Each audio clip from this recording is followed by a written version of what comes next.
Balikan natin yung balita ho dito sa lungsod ng Dagupan. Nasakote ho ng pulisya ang isang lalaking rider matapos makabangga ng isang grade 8 student na tumatawid lamang sa kahabaan ho ng Barangay Tambac. Sa investigasyon ho ng pulisya, Idol, habang nirerespondihan ng otoridad ang insidente ay nahulog mula sa kanyang helmet ang isang plastic ng hinihinalang Shabu.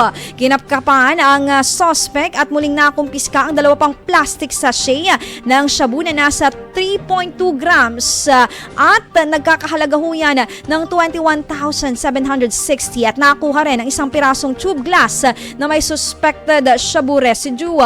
Agad namang dinala sa ospital ang Bata upang mabigyan ng atensyong medikal. Sa ngayon, nahaharap ang suspect sa kasong paglabag sa Republic Act 9165, a Comprehensive Dangerous Drugs Act of 2002, and reckless imprudence resulting in serious physical injuries.